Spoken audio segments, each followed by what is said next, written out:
لیکن نجم اور شجر یہ کس طرح سجدہ کر رہے ہیں؟ ان کا سجدہ کرنا اس طرح ہے کہ یہ جس نظام کے تحت چل رہے ہیں اللہ نے ان کو مثلا ایک بیج کے اندر صلاحیت اللہ نے یہ رکھی کہ وہ کومپل بنتا ہے، خوشہ بنتا ہے، کومپل بنتا ہے، درخت بنتا ہے، درخت بن کے وہ نعمتیں فراہم کرتا ہے، اس کا اس نظام کے تحت چلنا، یعنی ایک بیج کا، ایک کومپل کا، ایک درخت کا الہی نظام کے تحت چلنا، بغیر چوں چراں کے الہی نظام کے تحت پروان چڑھنا، نشو و نما پانا اور اپنے کام کو انجام دینا، یہی اس کا سجدہ ہے۔ اب خدا یہ نہیں، مثلا سجدے سے مراد یہ نہیں سارے درخت، جیسے ہم رات کو سو جاتے ہیں تو سارے درخت نیچے جھکتے ہیں۔ ابھی بعض یہ بہت سارے خرافات بھی ہیں دین کے اندر جو ڈالی ہوئی ہیں، جیسے بعض کہتے ہیں وہ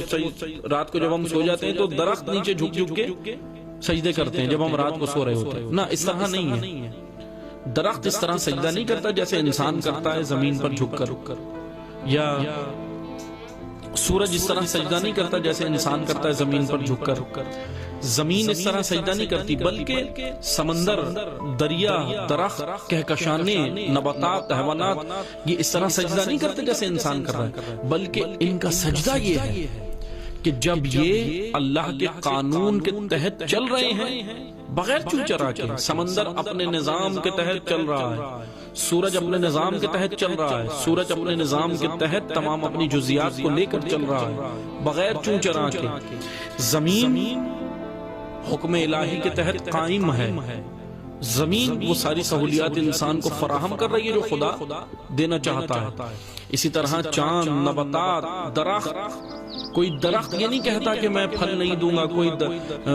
فصل یہ نہیں کہتی کہ میں انسان کو آج گندم نہیں دوں گی، گندم یہ نہیں کہتا میں نہیں دیتا، گندم کی فصل نہیں کہتی میں آج گندم نہیں دوں گی،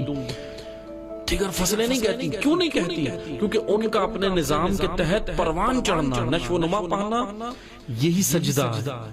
کیونکہ وہ حکم الہی کے سامنے تسلیم ہے، سرنڈر ہے۔ اللہ نے ایک بیج کو حکم دیا کہ وہ کومپل بنے، درخت بنے اور انسان کو پھل دے، وہ بیج وہی کام اپنا کر رہا ہے، حکم الہی کو قبول کر کے اس پر عمل کر رہا ہے، یہی اس کا سجدہ ہے۔ وہ بیج 7 اعضاء اس کے نہیں اللہ نے بنائے کہ وہ زمین پر رکھتا ہے، بلکہ وہ اسی طرح نظام الہی، یعنی نظام مند ہے، اللہ کا نظام مند ہے۔